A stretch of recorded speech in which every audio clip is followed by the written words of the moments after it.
Good morning, dear students. Once again, എല്ലാവർക്കും പുതിയ ക്ലാസ്സിലേക്ക് സ്വാഗതം. നമ്മുടെ ഇന്നത്തെ ക്ലാസ് ചർച്ച ചെയ്യാൻ പോകുന്ന വിഷയം development of trade and its impact on the English society. വളരെ ഹ്യൂജായിട്ടുള്ളൊരു ടോപ്പിക്കായിട്ട് നമുക്ക് പലപ്പോഴും തോന്നുമായിരിക്കാം. പക്ഷേ വളരെ സിമ്പിളായിട്ടുള്ള ഒരു ടോപ്പിക്കാണ്. വളരെ കുറച്ച് കാര്യങ്ങൾ മാത്രം നിങ്ങളിതിൽ മനസ്സിലാക്കി വെച്ചാൽ ഈസി ആയിട്ട് നിങ്ങൾക്കിത് പഠിക്കാനായിട്ട് പറ്റും. ഇതിനെ ബേസ് ചെയ്തുകൊണ്ട് ചോദ്യം അങ്ങനെ directly what are the impacts and development of trade in the medieval society എന്നൊരു ചോദ്യം കാണാറില്ല. എന്നിരുന്നാലും വൂൾസ് ട്രേഡിനെ പറ്റിയോ അല്ലെങ്കിൽ മെർച്ചൻ്റ് ഗിൽഡിനെ പറ്റിയോ ഒക്കെ 2 മാർക്കിൻ്റെ ചോദ്യങ്ങൾ വരാവുന്നതാണ്. what is the impact of wool trade in the medieval society എന്നൊരു ചോദ്യം വരാം. അല്ലെങ്കിൽ what is the peculiarity of the merchant guilds in the medieval society എന്നൊരു ചോദ്യവും ഈ ഭാഗത്ത് നിന്ന് പ്രതീക്ഷിക്കാവുന്നതാണ് 2 മാർക്കിന് മാക്സിമം. അതിൽ കൂടുതൽ വെയിറ്റേജ് ഈ ഭാഗത്തിന് ഉണ്ടാവാറില്ല. പഠിക്കണ്ട എന്നല്ല പറഞ്ഞതിൻ്റെ അർത്ഥം.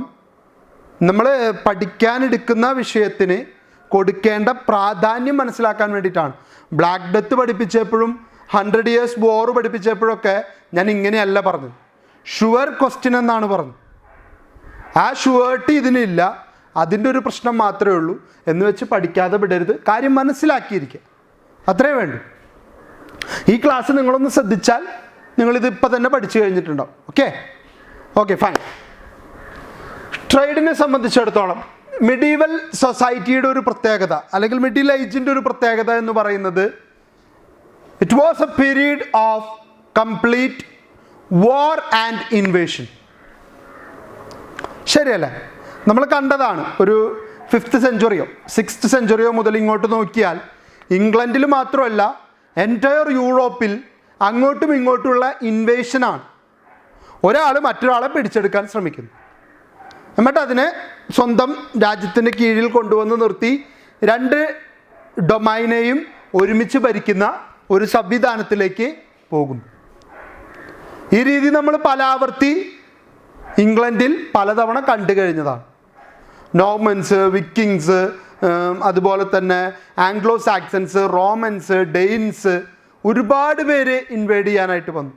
അതിനുശേഷം ഇംഗ്ലണ്ട് എന്നൊരു ഫോർമാറ്റിലേക്ക് എത്തിയതിനു ശേഷം ഇംഗ്ലണ്ട് നടത്തിയ ഇൻവേഷനും ഇംഗ്ലണ്ടിനെതിരെ നടന്ന ഇൻവേഷനും നമ്മൾ കണ്ടതാണ്. ഫ്രാൻസിലേക്ക് നടത്തിയ ഇൻവേഷൻ, ഫ്രാൻസ് പ്രത്യാക്രമണം നടത്തിയത്, അതുപോലെയുള്ള മറ്റ് രാജ്യങ്ങൾ അങ്ങോട്ടും ഇങ്ങോട്ടുമുള്ള പ്രശ്നങ്ങളും പ്രതിസന്ധികളും നിറഞ്ഞ ഒരു കാലഘട്ടം. ഒരു യുദ്ധം നടന്നാൽ, ഒരു പ്രതിസന്ധി ഉടലെടുത്താൽ, ഒരു കോൺഫ്ലിക്റ്റ് 2 രാജ്യങ്ങൾ തമ്മിലുണ്ടായാൽ അത് ഏറ്റവും കൂടുതൽ ആ രാജ്യത്തുണ്ടാക്കുന്ന വലിയ പ്രശ്നം എന്തായിരിക്കും? സമാധാനമില്ലായ്മയാണ്. പീസ്ഫുള്ളായിട്ട് നിൽക്കുന്ന ഒരു സ്ഥലത്ത് യുദ്ധമുണ്ടെങ്കിൽ അത് അൺപീസ്ഫുള്ളായിരിക്കും. അപ്പോൾ അവർക്കുള്ള ഒരു സമാധാനം അവിടെ നഷ്ടപ്പെടുകയാണ്. അത് നഷ്ടപ്പെടുന്നതുകൊണ്ട് എന്താ പറ്റുക? അങ്ങനെ നഷ്ടപ്പെട്ടാൽ എന്ത് സംഭവിക്കും?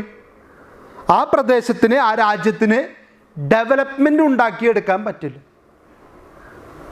അതെന്തുകൊണ്ടാണ് ഡെവലപ്മെൻറ്റ് ഉണ്ടാക്കിയെടുക്കാൻ പറ്റാത്തത്?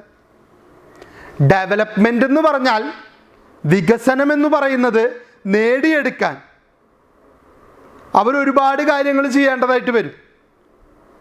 അങ്ങനെ ചെയ്യേണ്ടി വരുന്ന ഒരുപാട് കാര്യങ്ങളിലേക്ക് കോൺസെൻട്രേറ്റ് ചെയ്യാനുള്ള സമയം ലഭിക്കാതെ വരുമ്പോൾ സ്വാഭാവികമായിട്ടും മറ്റ് പ്രവർത്തനങ്ങൾക്ക് കൂടുതൽ സമയം ഇവർ കണ്ടെത്തുമ്പോൾ അത് ഇപ്പുറത്തൊരു ഡീമെറിറ്റായിട്ട് മാറും. കാരണം യുദ്ധവും സ്വന്തം രാജ്യത്ത് നടക്കുന്ന ആഭ്യന്തര കലാപങ്ങൾ ഉൾപ്പെടെയുള്ളവ ഒരു രാജ്യത്തിൻ്റെ വികസനത്തിന് വിലങ്ങുതടിയായിട്ട് നിൽക്കും. മിഡീവൽ പീരീഡിൽ ഒരു വലിയ വികസന കുതിപ്പ്, മുന്നേറ്റം ഇല്ലാതിരുന്നതിൻ്റെ പ്രധാന കാരണം ഈ ഇൻവേഷനും ഈ റിവോൾട്ടും ഈ ആഭ്യന്തര കലാപങ്ങളും തന്നെയാണ്. പക്ഷേ by the end of the medieval period there is a hike in the trade and it's make England more wealthier, and the wealth leads them towards development and economical stability. ആ ഒരു ട്രേഡിങ്ങിലേക്ക് അവരെത്താനുള്ളൊരു സമയമാണ് മിഡീവൽ പീരീഡിൽ അവർ കൂടുതലായിട്ടും ചെലവഴിച്ചത്. So ഇംഗ്ലണ്ടിന് ട്രേഡിൽ ഒരു domination കിട്ടുന്നു. How they get the domination in trade? ചോദ്യമല്ലേ?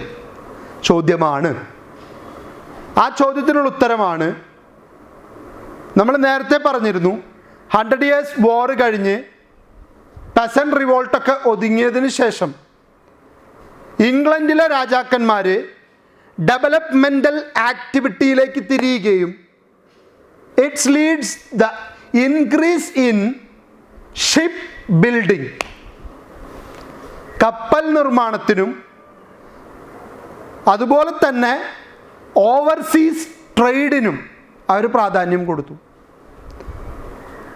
Then England became a great naval power which helped them in the field of trade, and it's make England as the most dominated country in the trade field in the period of medieval age. ആ കടലുമായിട്ട് ബന്ധപ്പെട്ടുള്ള അവരുടെ ഒരു സാമീപ്യവും നാവികപരമായിട്ടുള്ള അവരുടെ സ്കില്ലും കൂട്ടിച്ചേർത്തപ്പോൾ overseas ട്രേഡിനത് കാരണമായി തീർന്നു. അതുകൊണ്ടാണ് ഇംഗ്ലണ്ടിനൊരു domination കിട്ടിയത്. പക്ഷേ ഇത്തരത്തിലൊരു ഡോമിനേഷൻ ഇംഗ്ലണ്ടിന് കിട്ടിയെങ്കിലും majority of the markets and towns under the direct control of feudal lords or otherwise king. So പ്രോഫിറ്റിൻ്റെ മേജർ ഷെയറും ഒന്നെങ്കിൽ ഫ്യൂഡൽ ലോർഡിന് പോവും, അല്ലെങ്കിൽ ഡയറക്റ്റ് ടു ദ കിങ്. ഇങ്ങനെ വരുമ്പോൾ എന്ത് സംഭവിക്കും? കോമണേഴ്സിന്, അവിടെ ട്രേഡ് നടത്തുന്ന സാധാരണക്കാരനെ ഒരു വലിയ ലാഭം ഉണ്ടാക്കാൻ കഴിയാത്തൊരു സാഹചര്യം ഉണ്ടാവും. പക്ഷെ എന്നിരുന്നാലും ഇംഗ്ലണ്ടിനെ സംബന്ധിച്ചിടത്തോളം ട്രേഡിലൂടെ കിട്ടുന്ന പണം, വിദേശ നാണ്യം കൂടാനായിട്ട് അത് കാരണമായി. So a feudal relation in the trade field due to the all markets and towns directly under the control of feudal lords and king. Next one, which are the most important articles or trading commodities of medieval age? Leather, textiles, clothing and vending. Vending means metal construction എന്നുള്ളതാണ്. മെറ്റലുകൾ ഉപയോഗിച്ച് വെപ്പൺസോ അല്ലെങ്കിൽ ആംസോ അതല്ലെങ്കിൽ കൃഷിപ്പണിക്ക് ഉപയോഗിക്കാവുന്ന ഉപകരണങ്ങൾ ഉണ്ടാക്കുന്നതിനെയാണ് vending എന്ന് പറയുന്നത്. ക്ലോത്തിങ്ങും ടെക്സ്റ്റൈൽസും ഏകദേശം സെയിമാണ്, വസ്ത്ര തുണി വ്യാപാര രംഗം. ദെൻ ലെതറാണ്, നമ്മൾ ചെരുപ്പിനൊക്കെ ഉപയോഗിക്കുന്ന സെയിം ലെതർ ഉണ്ടാക്കി അതുകൊണ്ടുള്ള കമ്മോഡിറ്റീസ് നിർമ്മിച്ച് അതിൻ്റെ വിപണനത്തിലാണ് ഇംഗ്ലണ്ട് കൂടുതലും പ്രാധാന്യം കൊടുത്തിരുന്നത്. അപ്പോൾ ഇത് 4 എണ്ണമാണ് മെയിൻ ട്രേഡിംഗ് കമ്മോഡിറ്റീസ്. ഇനി ഒരെണ്ണത്തിന് സെപ്പറേറ്റ് പറഞ്ഞിട്ടുണ്ട്, വൂൾ. വൂൾ മീൻസ് കമ്പിളിയാണ്. കമ്പിളിക്ക് എന്താണ് ഇത്ര പ്രാധാന്യം? നമുക്കറിയാം യൂറോപ്യൻ കൺട്രീസൊക്കെ തന്നെ മോസ്റ്റ് പ്രോബബ്ലി എന്താണ്, തണുപ്പ് കൂടുതലുള്ള പ്രദേശങ്ങളാണ്. അവർക്കൊക്കെ ഒഴിച്ചുകൂടാൻ പറ്റാത്ത ഒന്നാണ് വൂൾ. എന്നാൽ ബ്ലാക്ക് ഡെത്തിനെ തുടർന്നുണ്ടായ unavailability of peasant laborers, majority of the landlords converted their agricultural field into എന്തിലേക്കാ? Sheep farming. പഠിച്ചത് ഓർക്കുന്നുണ്ടോ? എന്തിനു വേണ്ടിയിട്ട് ഈ ഷീപ്പിനെ ഫാം ചെയ്യുന്നത്? ഈ കമ്പിളിക്ക് വേണ്ടിയിട്ട്. ചെമ്മരി ആടുകളെ വളർത്തി അതിൻ്റെ രോമം കൊണ്ടുണ്ടാക്കുന്ന കമ്പിളി പുതപ്പുകൾക്കും കമ്പിളി വസ്ത്രങ്ങൾക്കും വളരെ വലിയൊരു മാർക്കറ്റ് അന്നത്തെ കാലത്ത് യൂറോപ്പിലുണ്ടായിരുന്നു. അപ്പം ലേബേഴ്സ് കുറവ് മതി എന്നുള്ളത് കൊണ്ട് തന്നെ മെജോറിറ്റി ഓഫ് ദ ലാൻഡ് ലോഡ്സും എന്തിലേക്ക് തിരിഞ്ഞു? അവരുടെ സ്ഥലത്തെ, അവരുടെ കൃഷിയിടത്തെ പുൽമേടുകളാക്കി മാറ്റുകയും അവിടെ ഷീപ്പ് ഫാമിംഗ് ആരംഭിക്കുകയും ചെയ്തു. അതിൽ നിന്ന് വലിയ രീതിയിലുള്ള ലാഭമുണ്ട് എന്നവർ തിരിച്ചറിഞ്ഞു. ഇംഗ്ലണ്ടിൻ്റെ പ്രധാന മാർക്കറ്റിംഗ് ഐറ്റം അല്ലെങ്കിൽ ദി ബെസ്റ്റ് എന്ന് വിളിക്കാവുന്ന ഐറ്റം, അവർക്ക് ഏറ്റവും കൂടുതൽ പ്രോഫിറ്റ് ഉണ്ടാക്കി കൊടുത്ത ഐറ്റമാണ് വൂൾ എന്ന് പറയും. അതിലൂടെയാണ് അവരുടെ കച്ചവടം കുത്തനെ കുതിച്ചുയർന്നു. അതുകൊണ്ടാണ് അതിന് സെപ്പറേറ്റ് ആയിട്ട് എടുത്ത് പറഞ്ഞിരിക്കുന്നത്. ഇനി അന്നത്തെ മാർക്കറ്റുകളെ അടക്കി ഭരിച്ചിരുന്നവർക്കും അന്നത്തെ മാർക്കറ്റിൻ്റെ ഉടമകളായിട്ടുള്ള ഫ്യൂഡൽ ലോഡ്സിനും എങ്ങനെയാണ് കച്ചവടത്തിൽ നിന്ന് ലാഭമുണ്ടാകുന്നത് എന്നുള്ളത് ഒരു ചോദ്യമാണ്. അതിനുവേണ്ടി അവരേർപ്പെടുത്തിയ മാർഗമാണ് മാർക്കറ്റ് ടോൾ. നമ്മളിപ്പോൾ പാലിയേക്കരയിലൊക്കെ ടോൾ കൊടുക്കുന്ന പ്രശ്നങ്ങളൊക്കെ കേൾക്കുന്നതാണല്ലോ.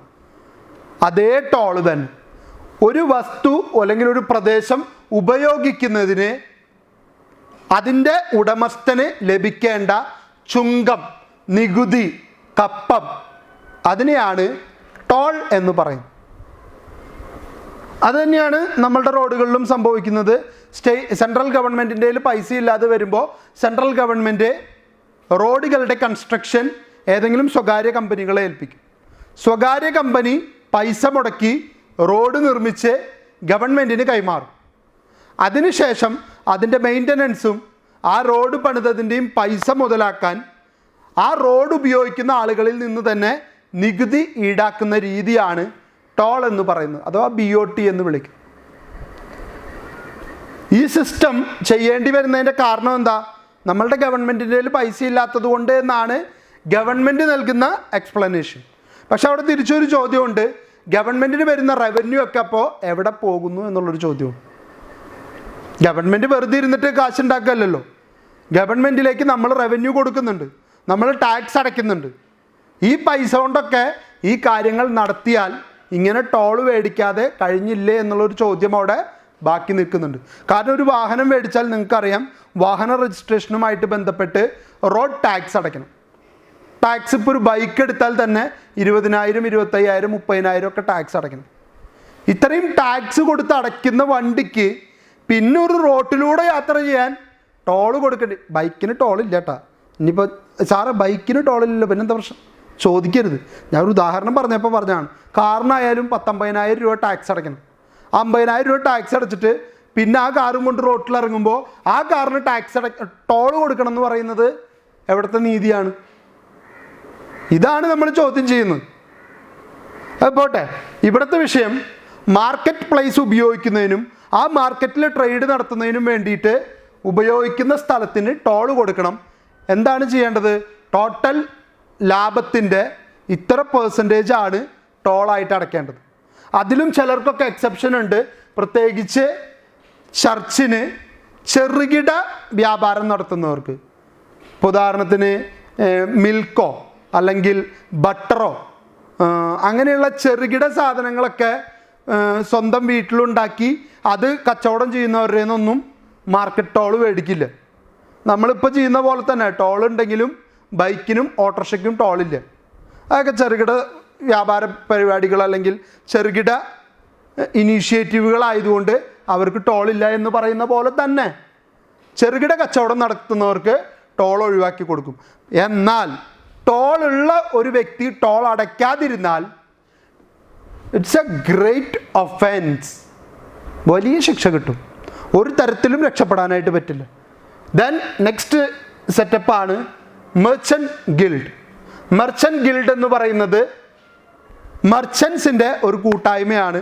ഈ കൂട്ടായ്മയുടെ ഏറ്റവും വലിയ ഉദ്ദേശം, ലക്ഷ്യം എന്നൊക്കെ പറയുന്നത് പ്രധാനമായിട്ടും ട്രേഡേഴ്സിന് മാക്സിമം സപ്പോർട്ട് കൊടുക്കുക, ട്രേഡിങ്ങിന് സപ്പോർട്ട് ചെയ്യുക, ഒപ്പം തന്നെ ലോങ് ഡിസ്റ്റൻസ് സെയിലും ഹോൾസെയിൽ ട്രേഡിനെയും പ്രൊമോട്ട് ചെയ്യുക. എന്തിനു വേണ്ടിയിട്ടായിരിക്കും ലോങ് ഡിസ്റ്റൻസ് ട്രേഡിനെയും ഹോൾസെയിൽ ട്രേഡിങ്ങിനെയും പ്രൊമോട്ട് ചെയ്യുന്നത്? അപ്പോൾ മാത്രമാണ് വലിയ രീതിയിലുള്ള ലാഭം കിട്ടുള്ളൂ. ഒരു പ്രോഡക്റ്റ് 5 എണ്ണം എടുത്ത് വിൽക്കുന്നതിനേക്കാൾ ഒരു പ്രോഡക്റ്റ് 100 എണ്ണം എടുത്താൽ അത് ഇത്തിരി കൂടി കുറഞ്ഞ വിലയ്ക്ക് കിട്ടും. 5 എണ്ണം എടുക്കുമ്പോൾ കിട്ടുന്നേക്കാൾ കുറഞ്ഞ വിലയ്ക്ക് കിട്ടും. പക്ഷെ വിൽക്കുന്നത് 5 എണ്ണം വിൽക്കുന്ന ആൾ കൊടുക്കുന്ന അതേ റേറ്റിന് തന്നെയാണ്. അപ്പം നമുക്ക് അവിടെ ഒരു ചെറിയ ലാഭം കൂടുതൽ ഉണ്ടാവാനുള്ള സാധ്യതയുണ്ട്. അതാണ് മർച്ചൻ്റ് ഗിൽഡ് ചെയ്യുക. മർച്ചൻ്റ് ഗിൽഡ് ഹോൾസെയിലായിട്ട് സാധനം എടുക്കും, എന്നിട്ട് അവർ വിറ്റ് തീർത്ത് അതിൻ്റെ ഒരു വിഹിതം അതിൽ ഉള്ള ട്രേഡേഴ്സിന് വീതിച്ചു കൊടുക്കും.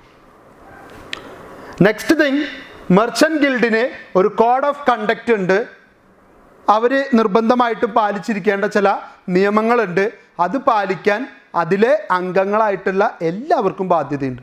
ഒരാൾക്ക് പോലും അതിൽ നിന്ന് യാതൊരു വിധത്തിലുള്ള എക്സെപ്ഷനും ഇല്ല.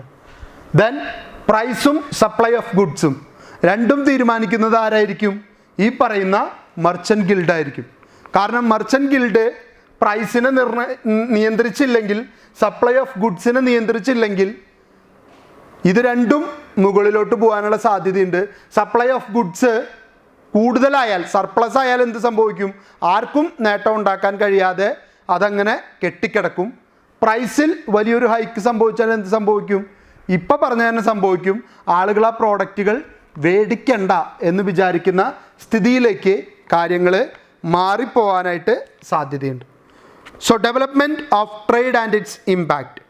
ഡോക്ടർ ജെയിംസ് മാഷ്ലെ in his magnum opus Peasants, Merchants and Markets, Inland Trade in Medieval England, aptly remarks about the development of trade and commerce in the medieval England. Thus, by the end of the 13th century, England had developed a sophisticated commercial economy that embraced all level society. This statement shows the importance given by the rulers, merchants and commons of England for the development of trading activities in the country that resulted England to become a tycoon in the international market. ഇംഗ്ലണ്ടിനെ international മാർക്കറ്റിൽ ഏറ്റവും മികച്ച അല്ലെങ്കിൽ ഏറ്റവും വലിയ powerful നേഷനാക്കി മാറ്റാൻ എന്ത് കാരണമായി എന്നാണ് പറയുന്നത്? ഈ പറയുന്ന ട്രേഡിങ്ങിലുള്ള അവരുടെ ശ്രദ്ധയും ഒപ്പം തന്നെ അതിനു വേണ്ടിയിട്ടുള്ള അവരുടെ പരിശ്രമങ്ങളും. Medieval English economy was completely dominated by markets and market activities. One of the important peculiarity of Middle English town was that it was owned by kings or feudal lords. അതാണ് ഫ്യൂഡൽ റിലേഷൻ എന്ന് എഴുതിയിരിക്കുന്നത്. So feudal relation thus the towns were part of their either of lord's manor or of the king's domain. So a feudal relation existed in the town just like the countryside. രാജ്യത്തിൻ്റെ ഗ്രാമപ്രദേശങ്ങളിലുള്ള പോലെ തന്നെ ഒരു feudal relationship നമുക്ക് ഇവിടെയും കാണാനായിട്ട് പറ്റും. Trade നടക്കുന്ന മാർക്കറ്റുകളൊക്കെ തന്നെ ഒന്നുകിൽ ഫ്യൂഡൽ ലോർഡിൻ്റെ കീഴിലായിരിക്കും, അല്ലെങ്കിൽ കിങ്ങിൻ്റെ കീഴിലായിരിക്കും. അതുകൊണ്ട് അവർക്കറിയാതെ, അവരിലൂടെ അല്ലാതെ ഒരു വ്യാപാര ബന്ധം മുന്നോട്ട് കൊണ്ടുപോകാൻ സാധിക്കില്ല. Towns like London, Winchester, Gloucester, Sandwich, Derby and Whitby became the centers of inland and overseas trading activity. അന്നത്തെ കാലഘട്ടത്തിലെ പ്രധാനപ്പെട്ട ചില ടൗൺസിൻ്റെ പേരുകളാണ് ഇവിടെ കൊടുത്തിരിക്കുന്നത്. London, Winchester, Gloucester, Sandwich, Derby and Whitby became the centers of inland and overseas trading activity. കടൽ കടന്നുള്ള വ്യാപാര ബന്ധത്തിനും അതുപോലെ തന്നെ റോഡ് മാർഗമുള്ള അല്ലെങ്കിൽ കരമാർഗത്തിൽ നടക്കുന്ന ട്രേഡിനൊക്കെ പ്രധാനപ്പെട്ട സെൻറ്റേഴ്സായിട്ട് ഇവർ മാറാൻ തുടങ്ങി. The occupants of medieval towns engaged in a wide variety of specialized commodity production. Important commodity production were leather making, textile, clothing, vending and metal working, some peasants produced a substantial surplus of grain and animal product which sold on the town markets. അപ്പോൾ ചില food ഗ്രെയിൻസും അതുപോലെ തന്നെ animal products, അതാണ് ഞാൻ നേരത്തെ പറഞ്ഞ milk, butter, cheese പോലെയുള്ള കാര്യങ്ങളൊക്കെ അന്ന് വിറ്റിരുന്നത് അവർ തന്നെ വീടുകളിൽ ഉണ്ടാക്കും. അത് അവർക്കൊരു മാർക്കറ്റ് പ്ലേസ് കിട്ടാൻ വേണ്ടി അവർ ഈ ടൗണുകളിൽ കൊണ്ടുവന്ന് വിൽക്കും. Many പെസൻസ് were thus also became part and parcel of town market. The great cash crop of the medieval England was wool, and it produced an peasant holding. The owners of the market defended their rights strongly and tried to limit competition. അപ്പോൾ ഇവിടെയുള്ള market owners എന്ത് ചെയ്യും? ഈ മാർക്കറ്റിൽ ഓരോന്നും വിൽക്കാൻ ഒന്നോ രണ്ടോ ആളുകളെ അനുവദിക്കും. അതിൽ കൂടുതൽ ആൾക്കാർ വന്ന് അവിടെ ഒരു വലിയ കോമ്പറ്റീഷൻ ഇല്ലാതിരിക്കാൻ ഇവർ പ്രത്യേകം ശ്രദ്ധിക്കും. അതാണ് മാർക്കറ്റ് ഓണേഴ്സിൻ്റെ ഏറ്റവും വലിയ ചുമതല. Markets have generated significant income for their owners through market tolls. Market ടോളിലൂടെയാണ് ഇതിൻ്റെ ഓണേഴ്സിന് ലാഭം കിട്ടുന്നത്. Toll rates were generally seldom more than 1% of the value of the goods traded. Total വിൽപ്പനയുടെ 1% കൊടുത്താൽ മതി. But some group of people and some commodities were exempted from toll. The goods brought for household consumption did not pay toll. ഈ ടോളിൽ നിന്ന് ഒഴിവാക്കപ്പെട്ടിരുന്ന വിഭാഗത്തിൽ ഏറ്റവും പ്രധാനപ്പെട്ട വിഭാഗമാണ് വീട്ട് ആവശ്യത്തിന് ഉപയോഗിക്കുന്ന സാധനങ്ങൾക്ക് ടോളില്ല.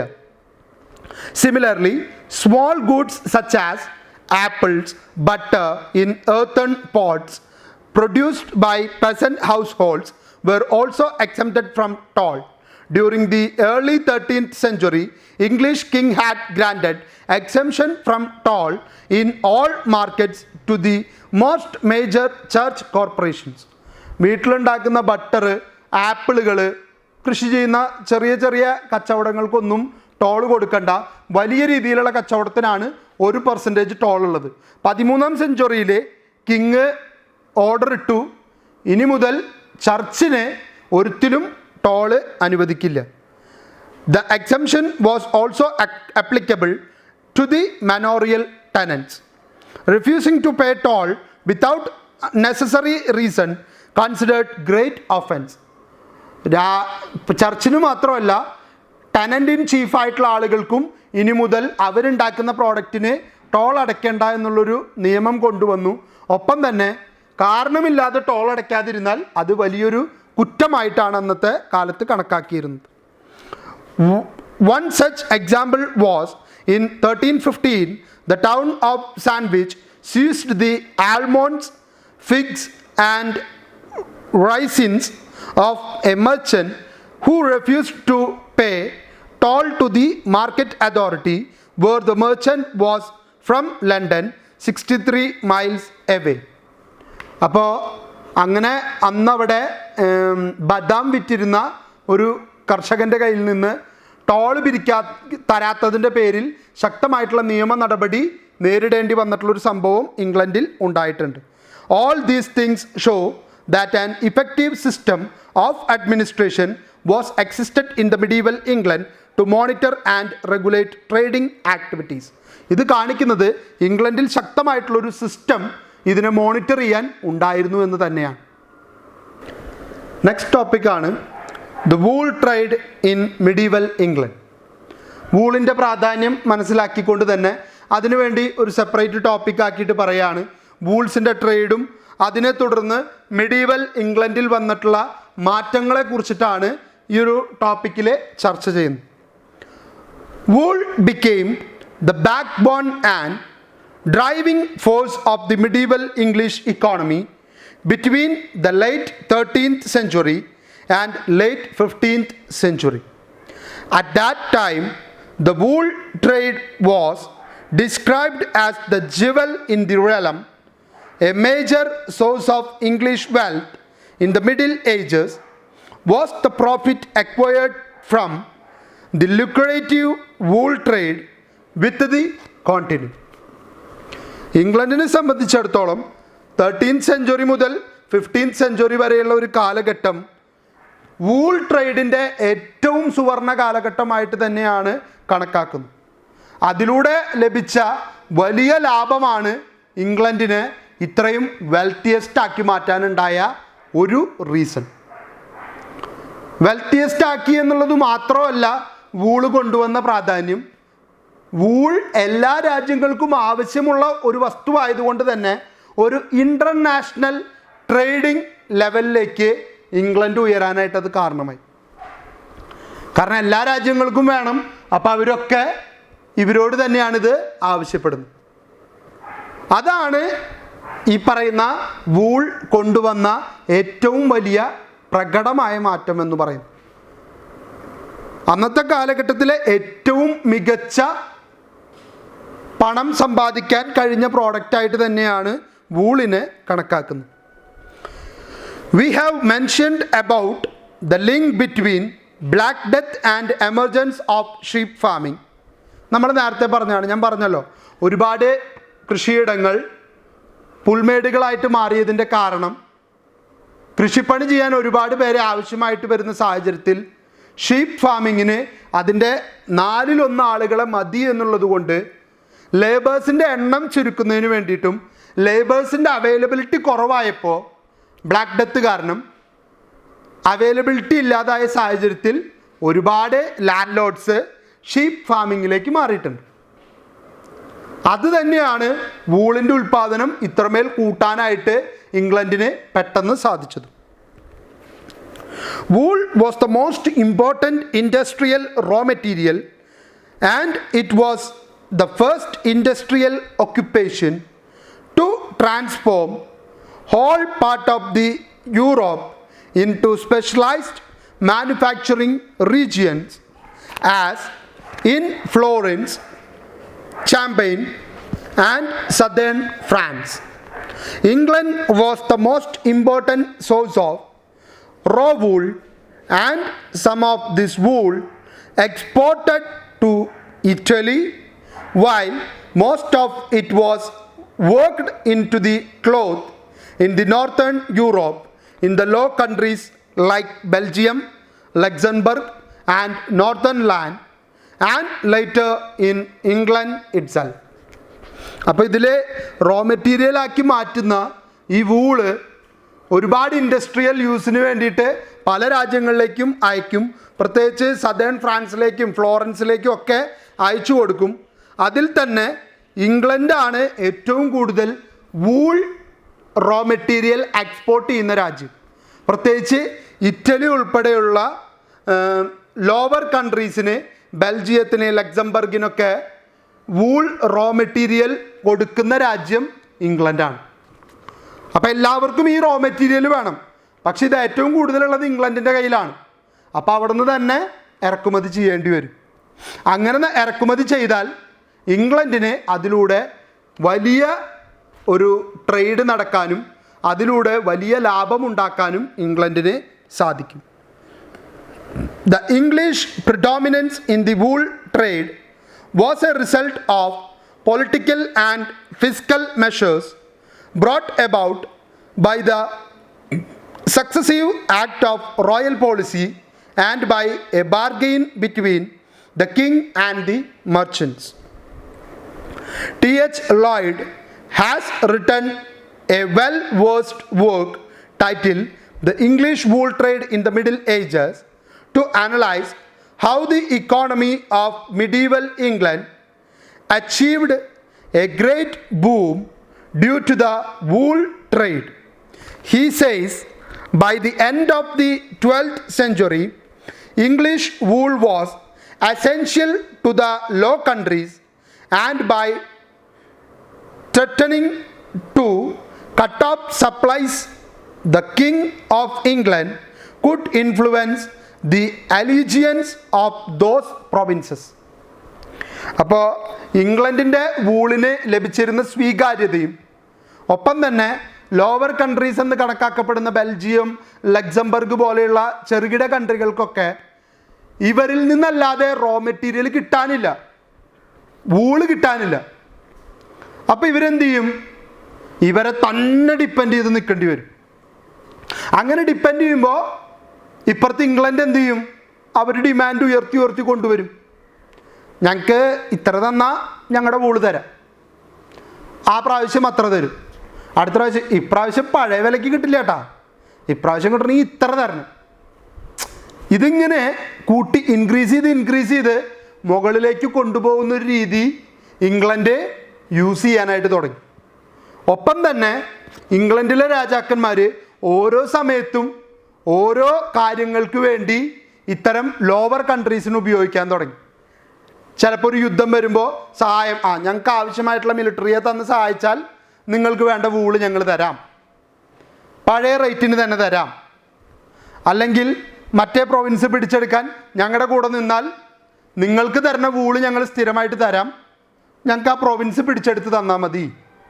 ഇങ്ങനെ പലതരത്തിലുള്ള നേട്ടങ്ങൾക്ക് ഈ രാജ്യങ്ങളെ ആരുപയോഗിക്കാൻ തുടങ്ങി? ഇംഗ്ലീഷ് രാജാക്കന്മാർ ഉപയോഗിക്കാൻ തുടങ്ങി. അത്രമേൽ പ്രാധാന്യം വൂളിന് ആ കാലഘട്ടത്തിൽ കിട്ടാൻ തുടങ്ങി. This observation not only shows the importance of English wool in the continent, but the use of wool trade as a diplomatic lever. അതാണ് വിഷയം. നയതന്ത്രപരമായിട്ടുള്ള ഉപയോഗത്തിന് എങ്ങനെ വൂളിനെ ഉപയോഗപ്പെടുത്താമെന്ന് ഇംഗ്ലണ്ടിലെ രാജാക്കന്മാർ മനസ്സിലാക്കി. വെറുതെ ഒരു കമ്മോഡിറ്റി ആയിട്ടോ അവരുടെ ട്രേഡിങ്ങിൻ്റെ ഭാഗമായിട്ട് ട്രേഡ് ഉയർത്താനുള്ള ഒരു വസ്തുവായിട്ട് മാത്രമല്ല അവർ വൂളിനെ കണ്ടത്, മറ്റ് രാജ്യങ്ങളുമായിട്ടുള്ള നയതന്ത്ര ബന്ധത്തിന് ഉപകരിക്കും വിധത്തിൽ വൂളിനെ എങ്ങനെ ഉപയോഗപ്പെടുത്താം എന്നവർ തിരിച്ചറിഞ്ഞു. Then merchant guilds. The notion of the fellowship have the largest impact on the creation of guild. According to Joseph Strayer's Dictionary of the Middle Ages, guild were considered an association of merchants or artisans primarily intended to promote the interest of its members. The guild usually enjoyed legal recognition and social permanence. അതാണ് വിഷയം. ഒരു guild എന്താണെന്ന് Joseph സ്ട്രയർ അദ്ദേഹത്തിൻ്റെ പുസ്തകത്തിലൂടെ പറയുന്നത് ഇങ്ങനെയാണ്: an association of merchants or artisans,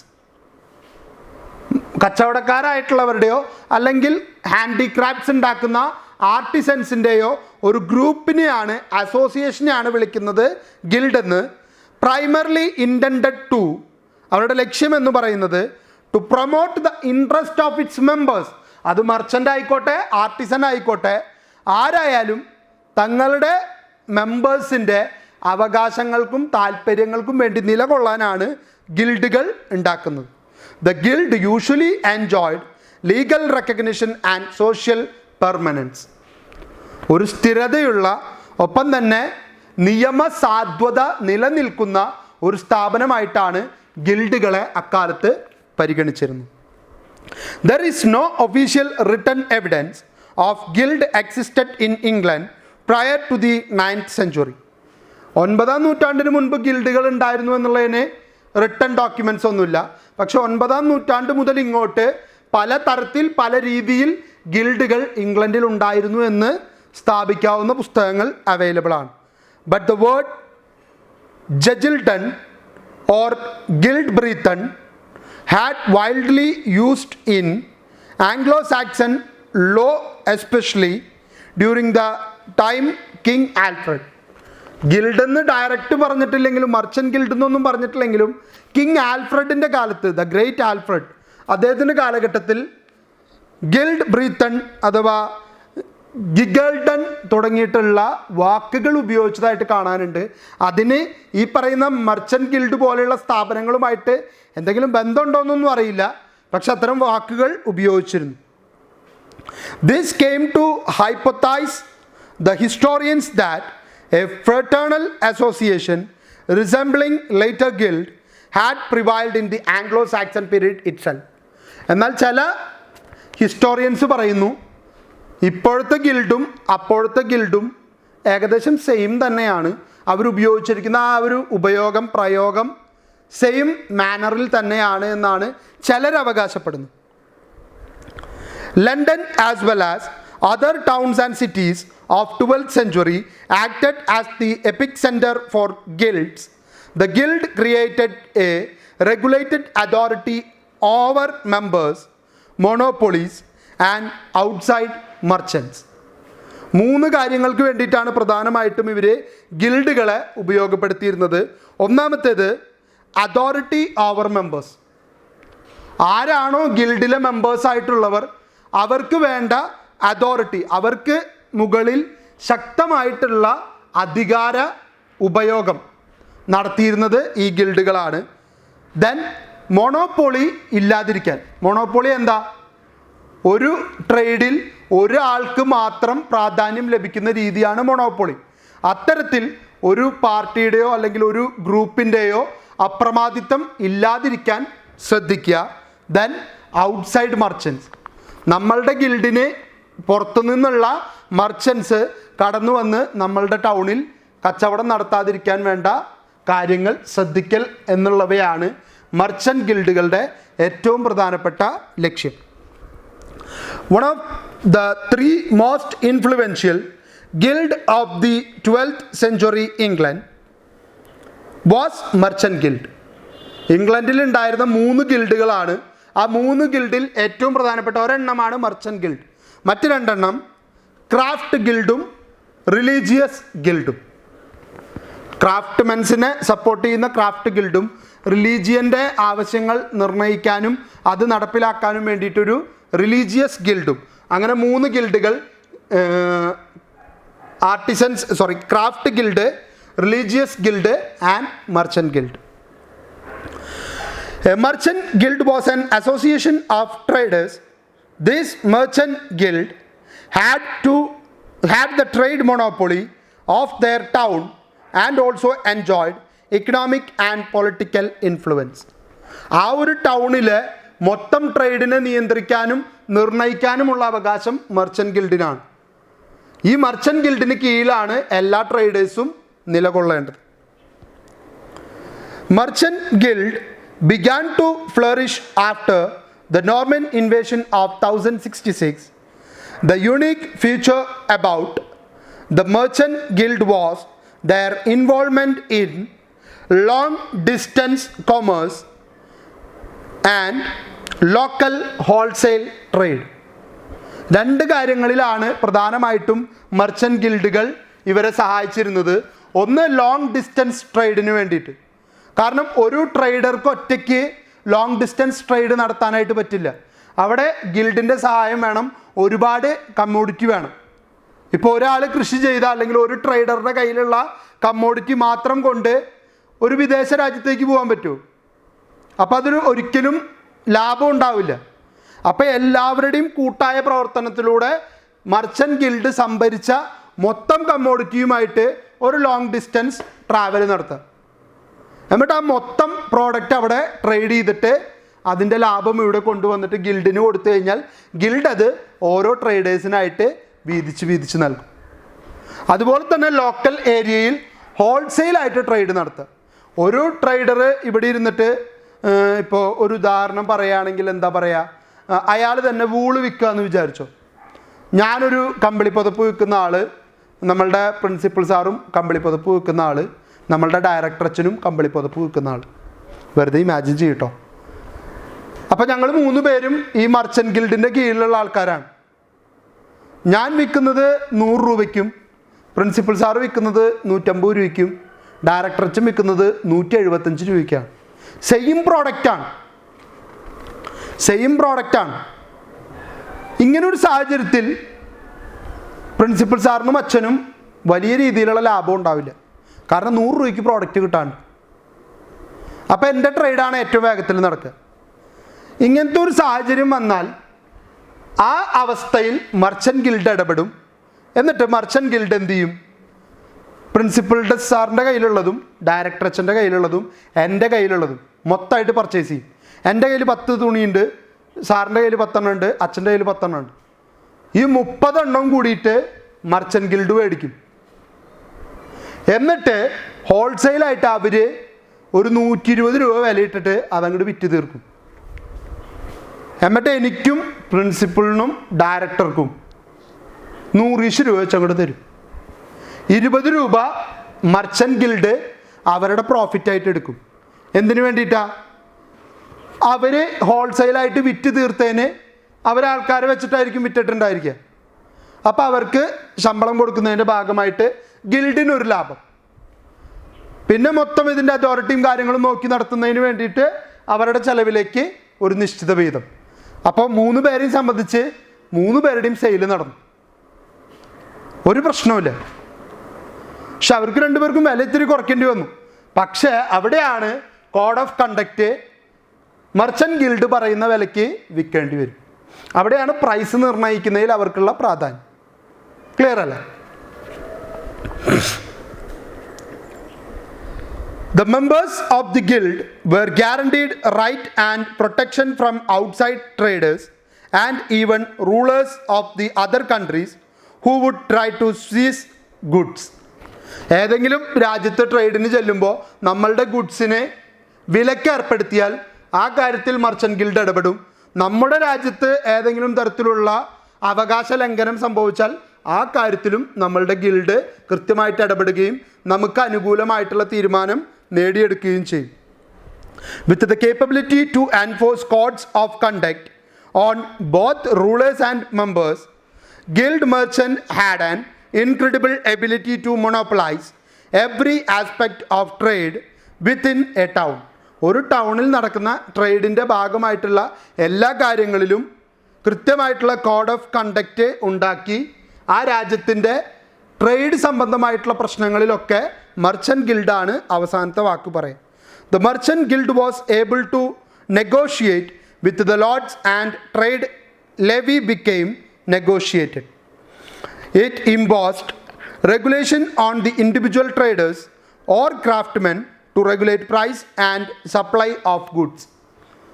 ഗുഡ്സിൻ്റെ സപ്ലൈക്കും പ്രൈസിനും, അതാണ് ഞാൻ നേരത്തെ പറഞ്ഞ ഉദാഹരണം. ഞങ്ങളുടെ 3 പേരുടെ പ്രൈസിൽ 3 പ്രൈസ് വന്നാൽ അതിനെ ഏകീകരിക്കുന്നതിന് വേണ്ടിയിട്ടാണ് മർച്ചൻ്റ് ഗിൽഡ് ഇടപെടുന്നത്.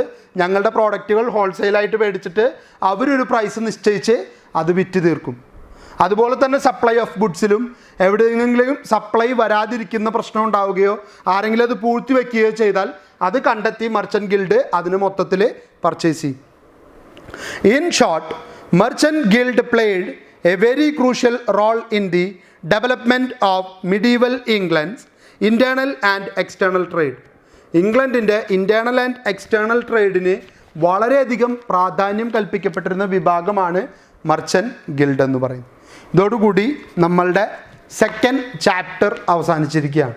മിഡീവൽ ഏജ് കഴിയാണ്, അല്ലെങ്കിൽ മിഡീവൽ ഏജിൻ്റെ ഒരു അവസാനം കണ്ട് new trends in medieval England എന്നുള്ളതാണ് നമ്മളിനി 3rd ചാപ്റ്ററിൽ ചർച്ച ചെയ്യാനായിട്ട് പോകുന്നു. ഒരുപക്ഷെ യൂണിവേഴ്സിറ്റികളുടെ കടന്നുവരവ്, റിലീജിയസ് ആയിട്ടുള്ള കുറച്ച് മാറ്റങ്ങൾ, സോഷ്യൽ ആൻഡ് പൊളിറ്റിക്കൽ സിസ്റ്റംസിൽ വന്നിട്ടുള്ള ഉയർച്ച താഴ്ചകൾ തുടങ്ങിയിട്ടുള്ളവയാണ് നെക്സ്റ്റ് ചാപ്റ്ററിൻ്റെ പ്രധാന പാഠ്യ വിഷയം. അപ്പോൾ നമുക്ക് നെക്സ്റ്റ് ചാപ്റ്റർ അടുത്ത ക്ലാസ്സിൽ ചർച്ച ചെയ്യാം. എല്ലാവർക്കും നല്ലൊരു ദിവസം ഉണ്ടാകട്ടെ എന്ന് ഒരിക്കൽ കൂടി ആശംസിക്കുന്നു. Thank you.